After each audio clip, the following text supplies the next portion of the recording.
அஸ்ஸலாமு அலைக்கும் அன்பார்ந்த அனைத்து உறவுகளுக்கும் இனிய மாலை வணக்கம். மீண்டும் சார்ஃபான் விளாக் BA2 சேனலூடாக உங்களை சந்திப்பதில் மிக்க மகிழ்ச்சி. மீண்டும் மிக முக்கியமான சில தகவல்களோடு தான் வந்திருக்கேன். வீடியோவை கடைசி வரைக்கும் பாருங்கள். தெரியாத நண்பர்களுக்கும் மறக்காமல் ஷேர் பண்ணுங்கள். வீடியோ பிடிச்சிருந்தா ஒரு லைக் பண்ணுங்கள், சப்ஸ்கிரைப் பண்ணுங்கள், மறக்காமல் பெல் பட்டனை மோல் செலக்ட் பண்ணுங்கள். அப்போ தான் நான் போடக்கூடிய ஒவ்வொரு தகவலும் நோட்டிஃபிகேஷன் மூலம் கிடைக்கும். අතුරුපුරක් වෙන්න එපා මේ ළමයි අතර දාලා මේ රට යන්නේ නැති බැරි ගමන් නේ දේශනා දාගන්න මට මේ වෙච්ච දේ අතුරුපුරක් වෙන්න එපා මම මේ බොහොම දුකෙන්ම කියන්නේ කාටවත් වෙන්න එපා මේ ලංකාවේ මේ වගේ අතර දෙයක් මේ වෙච්ච දේ මේ නැති වෙන්න ගොඩාක්ම හේතුව මේ ජාත්‍යන්තරේ වෙනවනේ TikTok Facebook ඉමෝ ඒ වගේන් තමයි මේ දේ උනේ වෙනස් වීම වුණා ඊට පස්සේ මෙයා මයි දරුවෝ හතර දෙනාට කතා කරන්න නැතුව ගියා என்னால் இருக்க இல்லாத என்னால் உயிர் வாழ இல்லாது அவர் வீட்டுக்கும் தெரிஞ்சு அவரை எவ்வளவு சொல்லிட்டாரு நான் தன போறேன்னு சொல்லி நான் கையை வெட்டிட்டேன் எனக்கு இதுக்கு மேலே இயலாது என்னால் உயிர் வாழ இயலாது. வீடியோக்களுடைய தொடர்ச்சியோடு ஆரம்பிக்கலாம். எல்லா வீடியோக்களையும் பார்க்கலாம். அதே போல் விஜயா சகோதரி அவருக்காக பிரார்த்தனை பண்ணி அனைவருக்குமே நன்றிகளை தெரிவிச்சிருக்கிறாங்க. முன்னாடி அவங்களுடைய நிலைமை ரொம்ப மோசமாக இருந்தது உங்கள் அனைவருக்குமே தெரியும். அவங்களுடைய உடல்நிலை தற்போது மிகவும் தேறி உள்ளது. நாட்டில் இப்போதைக்கு அவங்க இருக்கிறாங்க. அதே மாதிரி அவங்களுடைய உடல்நிலை மிகவும் அல்ஹம்துலில்லாஹ்னு தேறி இருக்குது அப்படின்னே சொல்லலாம். அவங்க ஒரு வீடியோ காட்சி ஒன்றையும் பதிவிட்டிருக்கிறாங்க உங்களுக்காக. குட் மார்னிங், வணக்கம். என் பேர் விஜயா. அந்த சவுதியில் சுகம் இல்லாமல் இன்ஜெக்ஷன் போட்டு சுகம் இல்லாமல் இருந்தது நான் தான். இப்போ நான் நாட்டுக்கு வந்துட்டேன். வந்து இப்போ 3 நாள் ஆச்சு. 11ஆம் தேதி நைட் நான் வந்துட்டேன். நல்லபடியாக நான் வந்துட்டேன். மற்றது வினோத் சருக்கு அவருக்கு ரொம்பவே நன்றி சொல்கிறேன். ஏன்னா அவரோட காசில் தான் எனக்கு டிக்கெட் போட்டு என்னை ஸ்ரீலங்காவுக்கு எடுத்தார். மற்றது மீடியாவில் ரொம்பவே அந்த அண்ணாவுக்கு ரொம்பவே நான் நன்றி சொல்கிறேன். ஏன்னு சொன்னால் அவர் என்னோட கதைச்சி ஒரு கிழமையில் என்னை எடுத்து ஸ்ரீலங்காவுக்கு வர வச்சார். மற்றது எனக்காக வேண்டிக் கொண்டு அவ்வளோ பேத்துக்குமே ரொம்பவே நன்றி. நான் நல்லபடியாக நாட்டுக்கு வந்ததேன். உங்களுடைய உடல் ஆரோக்கியம் இன்னும் தேறி வர எங்களுடைய பிரார்த்தனைகள். அதே போல் விஜயா சகோதரி பற்றிய எல்லா தகவல்களையும் தந்து எனக்கு உதவி செஞ்சது செல்வி சகோதரி அவர்களுக்கும் இந்த இடத்துல நான் மிகவும் நன்றிகளை தெரிவித்துக் கொள்கின்றேன். ஏன்னா அவங்க இல்லைன்னா விஜயாவுடைய தகவல் யாருக்குமே கிடைச்சிருக்காது. எலோன் மஸ்க் ஏற்கனவே ட்விட்டரை எக்ஸ் ஆக்கி எக்ஸ் எல்லாமே அப்டேட் பண்ணுற அளவுக்கு மாற்றி நாசமாக்கி விட்டுட்டான் இந்த எலான் மஸ்க். இப்போது அமெரிக்கா டிக்டாக்கை பேன் பண்ணினதுக்கு அப்புறமா இப்போ டிக்டாக் என்ன பண்ண போகிறாங்கன்னா எலான் மஸ்க்கு டிக்டாக்கை விற்க போகிறாங்க. இருக்கிற சாபக்கேடு பத்தாதுன்னு இன்னும் அதிகமாக ஆக போகுது. வேறொன்றும் இல்லை. லைட்டாக அறகுறையாக இருந்ததெல்லாம் இனிமேல் அவுத்து போட்டாலும் கணக்கில்லைன்ற நிலைமைக்கு ட்விட்டர் மாதிரியே வரப்போகுது டிக்டாக்கும். எலான் மஸ்கோடைய கைக்கு போனால் சமூக வலைத்தளங்களை பயன்படுத்தி எவ்வளவோ விடயங்களை பண்ணலாம். அதில் ஒன்று தான் இவர் வலது குறைந்த ஒரு நபராக இருந்தாலும் தொடர்ந்தும் குவைத்தில் தன்னால் முடிந்த தன்னார்வலர் சேவைகளை பலதை செஞ்சு வராது. அதே மாதிரி தான் இப்போ சால்மி பகுதிகளில் இருந்த ஒரு பள்ளிவாயல், அதாவது ஒரு தகரத்தாலான பள்ளிவாயலை சீர்திருத்தம் பண்ணியிருக்கிறாரு. சமூக ஊடகங்களால் தான் இது சாத்தியமாச்சு அப்படின்றதும் குறிப்பிடத்தக்கது. اول شيء قررت اني اسويه اني ابدل الطاولات المتالفه. قررت اني ابدل الارضيه والفرش كامل. وعقب ما فكينا الارضيه خمينا ونظفنا كامل من التراب. الأرضية اللي عند الباب دعمتها الطابوق وحطيت صفيحة خشب وثبتها. الحين صارت أحسن. بسم الله. هذه الطاقة الشمسية عشان الكشافات والنظام. الليتات هذه على الطاقة الشمسية وراح نركبها إن شاء الله. قاعد نركب الطاقة الشمسية. وهذه الإنارة ركبت ما شاء الله. وهذه فرش اللي بتركب بالمسجد. نحتاج الصندوق هذا عشان نثبت الفرش. بسم الله.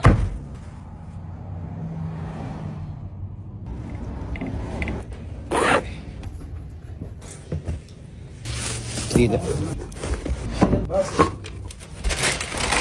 مرشات للمسجد. هذه مصاحف بكل اللغات بالهندي بالأوردو فحطيناها بالمسجد. كراسي حق كبار السن وستاند ومصحف كبير. وحطينا رف كامل فيه البخور والعطور ومكتبة إسلامية صغيرة. الحمد لله خلصنا المسجد وضبطناه بس باقي التنظيف الخارجي. تعالوا. اللهم لك الحمد خلصنا المسجد كامل. والله يكتب ما بيننا وبينكم الأجر ويكسب. அதே சமூக வலைத்தளங்களால் சீர்கெட்டு சின்ன பின்னமாகி சீரழிந்து போய் கொண்டிருக்கின்றது சமுதாயம். 4 ஆண் பிள்ளைகளோட தந்தை தாய் 2 வருட காலங்களுக்கு வீட்டோட தேவைக்காக குடும்ப சூழலுக்காக வெளிநாடு போகிறாங்க. 2 வருடமாக குடும்பத்தோடு பேசுகிறாங்க, கதைக்கிறாங்க, எல்லாம் பண்ணுறாங்க. அந்த கேப்பில் டிக்டாக் பாவிக்க ஆரம்பிக்கிறாங்க. டிக்டாக் மூலமாகவே தன்னுடைய வாழ்நாளை கொண்டு போகிறாங்க. 2 வருடம் முடிந்த அடுத்த கட்டம் இவங்களுடைய தொடர்பு துண்டிக்கப்படுது. குழந்தைகளோட பேசலை, கணவரோட பேசலை. இது சம்மந்தமாக இவங்க என்ன பண்ணுறதுன்னு தெரியாமல் பயத்தில் சம்மந்தப்பட்ட அதிகாரிகளுக்கு, சம்மந்தப்பட்ட காரியாலயங்களுக்கு சென்று முறைப்பாடு செய்கிறாங்க. முறைப்பாடு செய்த பின்னர் தான் தெரிய வருகிறது இவருடைய மனைவி ஆல்ரெடி நாட்டுக்கு வந்துட்டாங்க அப்படின்றது. 2 வருஷம் முடிச்சுட்டு அவங்க நாட்டுக்கு வந்துட்டாங்க அப்படின்றது. அதுக்கப்புறமா இங்கே தான் இருக்கிறாங்க அப்படின்னு தெரிஞ்சு பாஸ்போர்ட்டெல்லாம் பிளாக் பண்ணி எல்லாமே பண்ணியிருக்கிறாங்க. அதுக்கப்புறமா கொஞ்ச நாள் போகும்போது அவங்க வந்து வீட்டுக்கு வந்திருக்கிறாங்க. வந்து கொஞ்ச காலம் நல்லபடியாக அவங்களோட இருக்கிற மாதிரி இருந்து கொஞ்ச நாள் வாழ்ந்துட்டு அதுக்கப்புறமா பெரிய பையனையும் கூட்டிகிட்டு வெளியில் போயிட்டு வரேன் அப்படின்னு போனவங்க பையனை அதே இடத்துல விட்டுட்டு அப்படியே எஸ்கேப் ஆகி போயிட்டாங்க. எந்த தகவலும் இல்லை.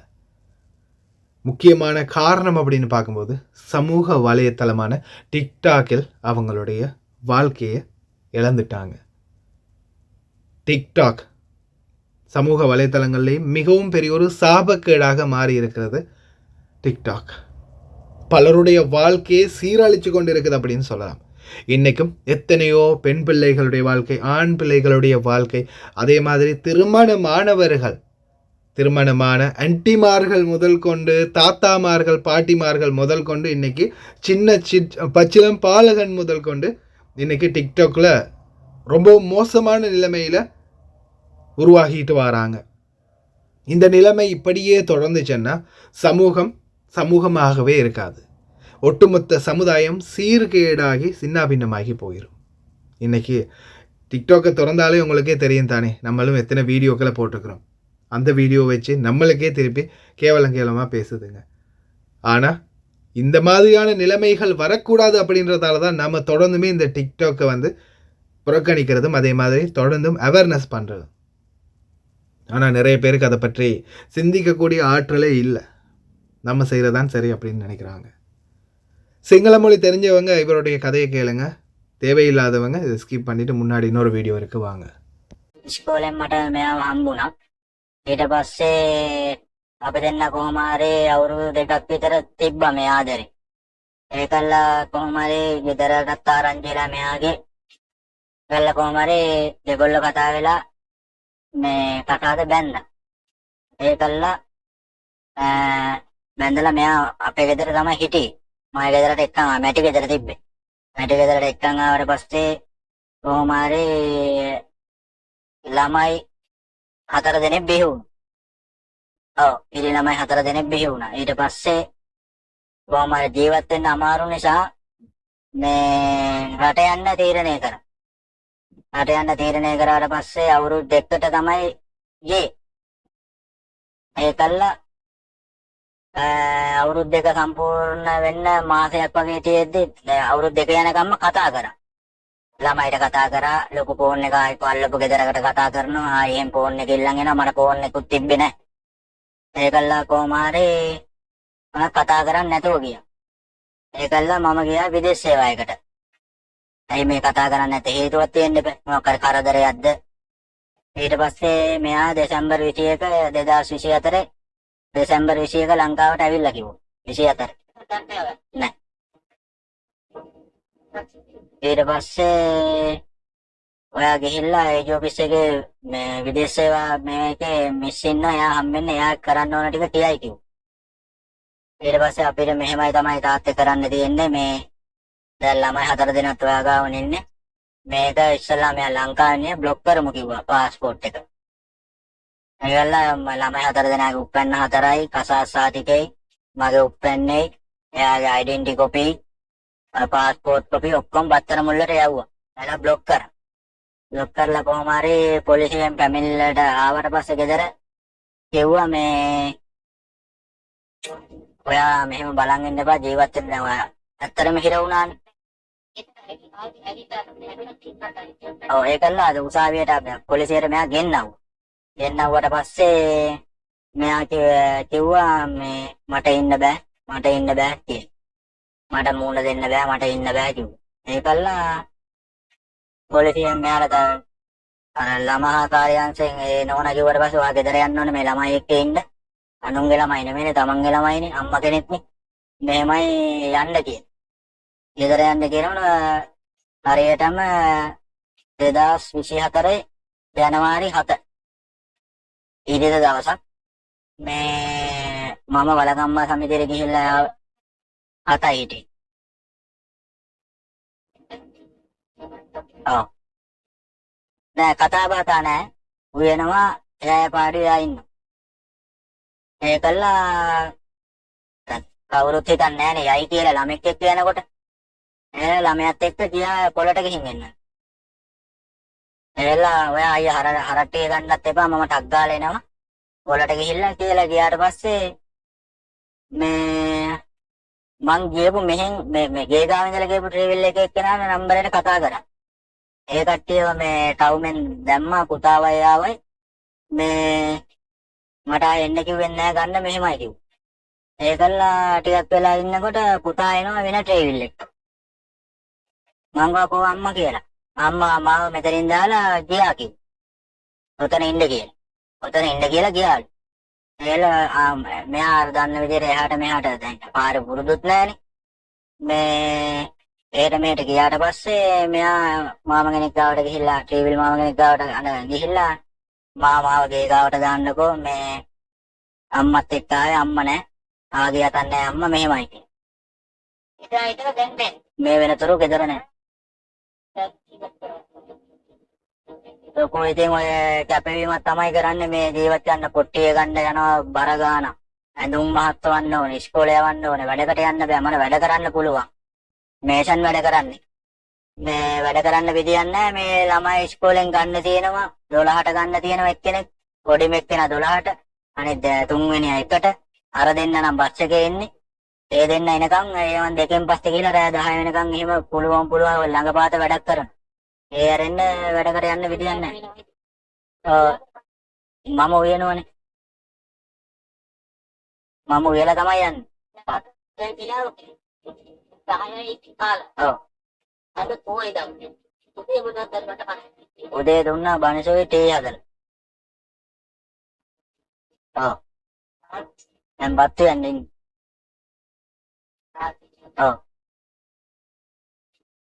පස්සේ දවසෙන් ළමයි රෙදි ටික හොදලා මේ කට්ටියට පාඩම් කරනවා පන්ති යවනවා අර උඩා ගෙදරකට නිකන් කරන්නේ පන්ති මේ එහෙට මේ යවලා රෙදි ටික හොදලා මේ හරක් ටික බැඳලා යනවා දවස ඉවරයි ඊට පස්සේ ආයෙත් ආයෙ පාන්දර 5 මාට විතර නැගිටින්න ඕනේ උයන්න ඉස්කෝලේ යනවා හැමදාම පාන්දර 5 මාට නැගිටිනවා උයන්න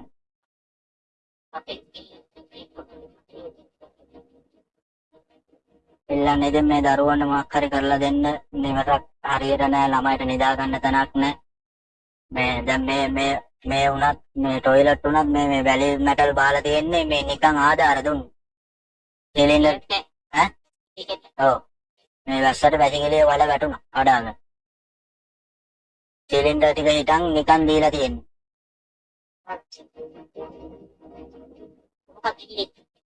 එළියෙන් වෙන්නේ ඉතින් මේ වගේ අතුරේකටවත් වෙන්න එපා මේ ළමයි හතරනේ දාලා මේ රට යවන්න නැති බැරි ගමන්නේ යව්වේ ගේ දොර හදාගන්න මට මේ වෙච්ච දේ හතරේකටවත් වෙන්න එපා මම මේ බොහොම දුකෙන්ම කියන්නේ කාටවත් වෙන්න එපා මේ ලංකාවේ මේ වගේ අකරතැබ්බක් මේ වෙච්ච දේ ඉතිසිකට වෙලා ඉන්න අම්මලාගේ පිරිසෑවලුත් කෙපුණා විතර මේ වගේ දේවල් දරුවෝ ඉන්නවනම් ලංකාවේ දාලා ගිහිල්ලා තාත්තත් එක්ක හරි අම්මත් එක්ක හරි අත්තම්මත් එක්ක හරි ඉන්නවනම් මේ වගේ දේවල් කරන්න එපා දරුවෝ රාගන එයාගේ කාල සීමාවේ රටේ ඉඳලා නැවත මේ දරුවෝ ගාවට එන්න. මේ දරුවා අත දැන් අම්මා කෙනෙක් නැහනේ. මේ නැති වෙන්න ගොඩාක්ම හේතුව මේ ජාත්‍යන්තරේ වෙනවනේ TikTok, Facebook, Imo ඒ වගේන් තමයි මේ දේ උනේ. වෙනස් වීම වුණා. ඊට පස්සේ මෙයා මගේ දරුවෝ හතර දෙනාට කතා කරන්න නැතුව ගියා. අල්ලපු ගෙදරට කතා කරන්නේ ඒ ගෙදරින් අහනවා ඇයි මේ දැන් මේ ළමයිට කතා කරන්නේ නැද්ද කියලා ඊට පස්සේ මං කියන්නේ මේ ජාලය නිසා තමයි ඔක්කොම විනාශ මේ විනාශ මේ ආයි දරුවන මේ 4 දෙනාට අම්ම කෙනෙක් නැහැ. අම්මගේ තැනයක්ක් නැහැ. අම්මගේ තැනයක්ක් නැහැ. මට ඉතින් පුළුවන් විදිහට මම උපරිම සෙමෙන් දෙනවා. මගේ දරුවෝ 4 දෙනානේ. මේ පුළුවන් විදිහට දෙනවා. කන්න බොන්න නොදී ඉඳලා නැහැ. එක වේලක සම්බෝලපත් විහාරේ කමන්න මම දෙනවා.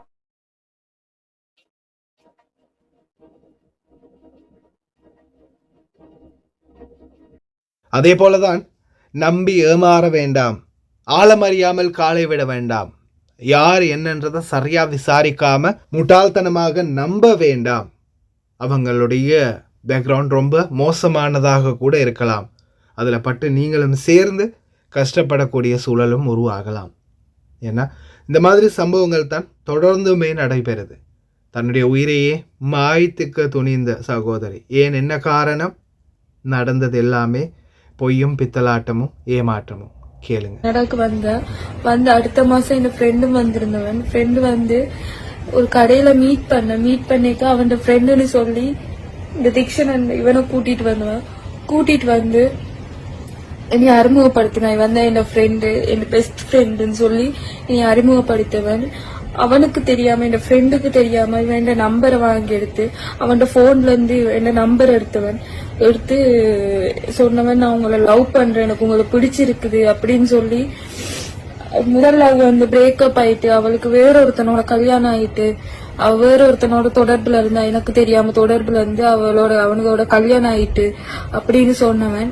சொல்லி எங்களோட அக்காட வெட்டிங்க்கு வந்திருந்தவன். 24ஆம் தேதி ஏப்ரல் மாசம் வந்திருந்தவன். அப்ப எங்களோட அக்காட கல்யாண நேரம் பின்னுக்கு வந்து கார்ல ஏத்தி என்னைய ஃபோர்ஸ் பண்ணி கிஸ் பண்ணும்போது ஓகேன்ட்டு நான் போறேன்ட்டு வந்துட்டேன். பிறகு நான் கடையில ஒர்க் பண்ற கடைக்கு வந்து அருணி வான்னு சொல்லி எனக்கு கால் பண்ணி கூப்பிட்டு கார்ல ஏத்திட்டு அவன் வீட்டை கூட்டிட்டு போனான். வீட்டை கூட்டிட்டு போய் என்னோட கதைக்கும் போது செக்சுவலா என்னோட கழிச்சிட்டு இருந்தான். சரி நானும் ஓகேன்னு சொல்லி கல்யாணம் பண்ண போறேன்னு சொல்லி செக்சுவலா கழிச்சிட்டு என்னோட வந்து நல்ல உரசி கொண்டு இருக்கும்போது என்னோட பண்ணிட்டு பிறகு வந்து நான் இன்ஸ்டால ஒரு போஸ்ட் ஒன்று போட்டிருந்தேன்.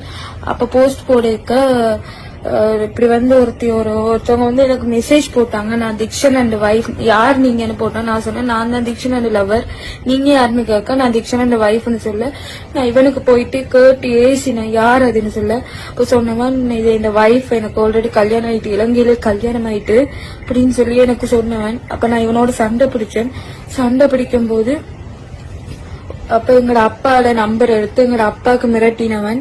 இப்படி எனக்கு ஆல்ரெடி கல்யாணம் ஆயிட்டு, உங்களோட மகளோட வீடியோ இருக்குது, உங்களோட மகள் என்னை ரொம்ப டார்ச்சர் பண்ணினால்டா நான் அவ்வளவு ஷூட் பண்ணிடுவேன் அப்படின்னு எல்லாம் சொன்னவன்.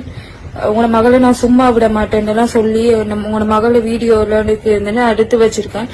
போட்டோ எல்லாம் இருக்குது, நான் போடுவேன்னு சொல்லி லீக் பண்ணுவேன்னு சொல்லி உங்களோட மகளை சுடுவேன் அப்படின்னு எல்லாம் சொன்னவன். சொல்லிட்டு அப்பா சொன்னாரு, சரி தம்பி நான் மகளுக்கு காசு சேர்த்துட்டு மகளை நான் இலங்கை கூட்டிட்டு போயிருவேன்னு சொல்லி என்னோட அப்பா பயத்திலேயே என்னை இலங்கைக்கு அனுப்பினவர். இலங்கைக்கு அனுப்பும்போது எனக்கு இங்க வரம் பாட்டு வச்சிருந்தாங்க. அப்ப வரம் பாட்டு வச்சுட்டு நான் இனி இவன் லைஃப்ல போகல அப்படின்னு சொல்லி நான் ஒதுங்கி வீடியோவை லீக் பண்ணிட்டான். இதுக்கு மேல என்னால இருக்க இயலாது, என்னால உயிர் வாழ இயலாது. அவர் வீட்டுக்கும் தெரிஞ்சு அவர் என்னைய வேணும்னு சொல்லிட்டாரு. நான் போறேன்னு சொல்லி நான் கையையும் வெட்டிட்டேன். எனக்கு இதுக்கு மேல இயலாது, என்னால உயிர் வாழ இயலாது. எனக்கு இதுக்கு மேல இங்க இருக்க இயலாது. என்ன மானமே போயிட்டு என்னை யாருமே கல்யாணம் பண்ண மாட்டாங்க. எனக்கு இதுக்கு மேல உயிர் வாழ இந்த லாஸ்ட் வீடியோ. வாழ்க்கையை முடித்துக் கொள்றதால எந்த ஒரு தீர்வும் கிடைக்க போறதில்லை. உங்கள் வாழ்க்கை முடிஞ்சால் உங்களை கொண்டு போய் அடக்கம் பண்ணுவாங்க, அவ்வளவுதான். Just simple. ஆனால் உங்களோட சார்ந்த உங்களுடைய குடும்பம், உங்களை நினைத்து கொண்டு இருக்கிறவங்க அனைவருமே தொடர்ந்து வேதனைப்படுவாங்க. சமூகத்தில் மூஞ்சி கொடுக்க முடியாத நிலைமைக்கு மாறுவாங்க.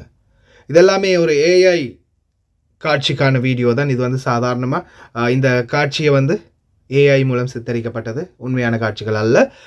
இந்த காட்சி வந்து ஆல்ரெடி நான் போட்டிருப்பேன் ஒரு வீடியோ ஒன்று. ஒரு பெண் வந்து இன்ஸ்டாகிராமில் சும்மா யாரோ ஒருத்தர் சேட் பண்ணுறாங்க, பேசுகிறாங்க, கதைக்கிறாங்க, கடைசியில் அது லவ்வாக மாறுது. அதுக்கப்புறமா அந்த பெண்ணுடைய அந்தரங்கங்கள் அனைத்தையுமே இந்த நபர் கைப்பற்றி கொண்டு அந்த பெண்ணை மிரட்டி பணம் வசூலிக்க ஆரம்பிக்கிறார். இந்தியாவில் நடந்த ஒரு சம்பவம்.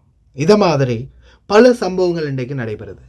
இன்றைக்கு பலருமே முட்டாள்தனமாக நம்பி அனைத்து விடயங்களையும் ஃபோன்லேயே முடிச்சுக்கிறாங்க. அதுக்கப்புறமா அந்த காட்சிகள் ஃபோட்டோக்களை வைத்து பல நபர்கள் தொடர்ந்துமே மிரட்ட ஆரம்பிக்கிறாங்க. இது இந்தியாவில் வலசரவாக்கம் பகுதிகளில் நடந்த ஒரு சம்பவம். ஒரு இன்ஸ்டாகிராமில் ஒரு பையன் ஒரு பெண்ணை காதலிக்கிற மாதிரி காதலிச்சு கடைசியில் நீ உன்னுடைய ஆடைகளை அவிழ்த்து காட்டு வீடியோ காலில், இல்லைன்னா நான் கையறுத்துக்குவேன் அப்படின்னு சொல்லி அவங்கள மிரட்டி பணிய வைத்து இந்த மாதிரி பண்ணினது. கடைசியில் அதை வச்சு பிளாக்மெயில் பண்ணது. தொடர்ந்துமே அன்பா அந்த சகோதரிகள் இதை பற்றி தொடர்ந்துமே தெரிவிக்கிறது. தயவு செய்து கவனமாக இருங்க, யாரையுமே நம்ப வேண்டாம். அதே மாதிரி தான் இன்னொரு முக்கியமான விடயத்தை நான் குறிப்பாக தெரிவித்துக்கொள்கிறேன். இந்த மாதிரியான செயல்பாடுகளில் நீங்கள் ஈடுபடும் போது அது உங்களுடைய வாழ்க்கையை எந்த அளவு பாதிக்கும் அப்படின்றத இந்த மாதிரி காட்சிகளை பார்த்தாவது தெரிந்து கொள்ளுங்க. இன்னைக்கு டிக்டாக்கால் 4 குழந்தைகள் அனாதையாக நிற்குது. கஷ்டப்பட்டு எப்படியாவது நான் சம்பாதிச்சு கொடுக்குறேன் அப்படின்னு சொல்கிற கணவனை கூட கைவிட்டுட்டு போகிற பெண்கள். ஆனால் இந்த மாதிரி போய் அவனையாவது நம்பி போய் கடைசியில் அவனுடைய மனைவி அவனை கூட்டிகிட்டு போயிடுவாங்க. கடைசியில் யார் நடுத்தருவில் நிற்கிறது? நீங்கள் தான் நடுத்தருவில் நிற்க போகிறீங்க. தயவு செய்து சிந்திச்சு செயல்படுங்க. நீங்கள் எந்த அளவுக்கு முட்டாள்தனம் ஆகிறீங்கன்னா, சிலரை முட்டாள்தனமாக நம்புறதால தான் இவ்வளவுக்கு ஏமாற்றப்படுறீங்க. யாரையுமே அவ்வளோ சீக்கிரத்தில் நம்பாதீங்க. அதே மாதிரி தொலைபேசி என்றது தொல்லைபேசியாக மாறுற அளவுக்கு உங்களுடைய வாழ்க்கையை மாற்றிக்கொள்ளாதீங்க. சிந்திச்சு செயல்படுங்க. உங்களுக்காக ஒரு குடும்பம் இருக்குது அப்படின்றதையும் ஞாபகத்தில் வைத்துக்கொள்ளுங்கள். கடைசி வரைக்கும் பார்த்த எல்லாருக்குமே ரொம்ப நன்றி. தெரியாத நண்பர்களுக்கும் மறக்காமல் ஷேர் பண்ணுங்கள். வீடியோ பிடிச்சிருந்தால் லைக் பண்ணுங்கள், சப்ஸ்கிரைப் பண்ணுங்கள். இன்னொரு வீடியோவில் சந்திக்கலாம்.